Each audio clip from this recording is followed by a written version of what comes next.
I'll be speaking on the learning curve with imageless handheld robotic system, mainly on the Navio. Now, despite being a successful surgery, as many as 20% of the operated patients are dissatisfied after the TKR. The improper implant positioning, limb alignment can affect the patient satisfaction, surgical outcome, and implant longevity. Many technologies were introduced along with the changes in the implant design to address these issues. And evolution of robotic arm-assisted TK was one such advancement. As per the published data, the advantages of robotic arm-assisted TK include the accurate bone preparation, improved implant positioning, reduced outliers, reduced hospital stay, and improved early outcomes after the surgery.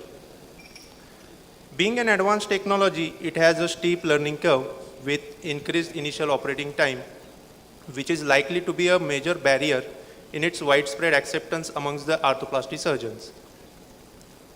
To assess the learning curve with imageless handheld robotic system, that is Navio, in our hand, we did a study where we compared cases done using Navio with those done using conventional jig-based method. These all cases were done from period January 2017 to June 2017. The 75 cases of robotic assisted TK were divided into the 3 groups, 25 cases each group, versus the 25 cases randomly selected which were done using conventional TK. The sample size was calculated with the alpha value of 0.05 and the power of 90%.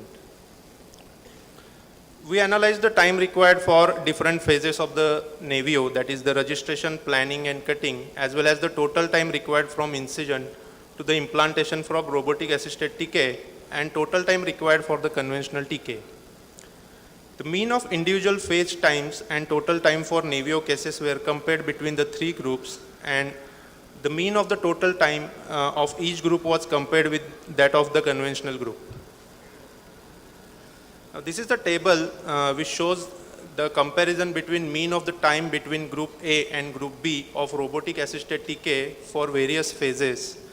And we found out that the statistical difference for each phase was highly significant.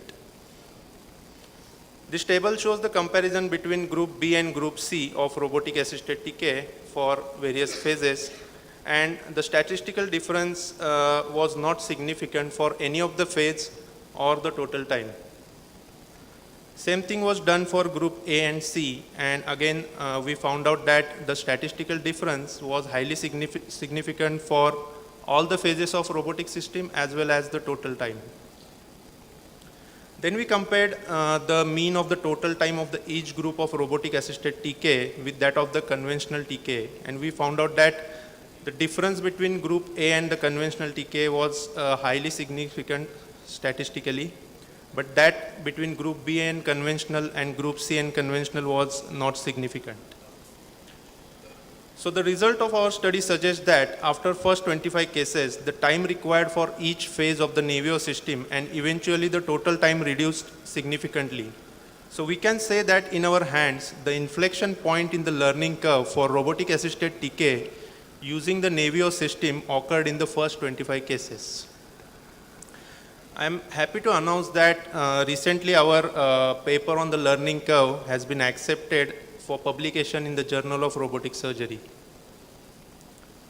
There are other papers available on imageless robotic system and the learning curve. This paper was published by Savao et al. In the archives of orthopedic and trauma surgery, where they found out that the learning curve for robotic assisted TK with an imageless robotic system was completed after 11 cases. And there was no learning curve observed for the implant positioning. Another paper published in International Orthopaedic Journal state that the learning curve of 7 cases for operative time was obtained for robotic assisted TK. One more paper published in the Journal of Robotic Surgery by Bale et al. Demonstrated the surgical time averaging below 60 minutes and the learning curve that was reached in 29 cases. This is an online published paper by the Kale et al. Where they found out that the time metrics decreased significantly after the first 7 cases except for the residual time. There was one interesting paper by the Kayani et al. Where they studied the anxiety level of the surgical team and its impact on the learning curve or the surgical time.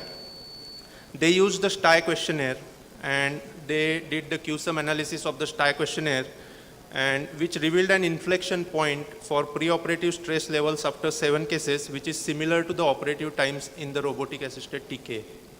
So we can say that the surgical team stress is proportional to the learning curve. Now there are some tips which I like to share, which we followed when we introduced the robotic system in our hospital. So keep your surgical team constant in early cases. Do less complex cases in early stages. Decide your workflow during first surgery and follow it in subsequent cases. Allocate responsibilities to each team member. Arrange cadaveric workshop for whole team and arrange visiting surgeon programs with experienced surgeons. Thank you.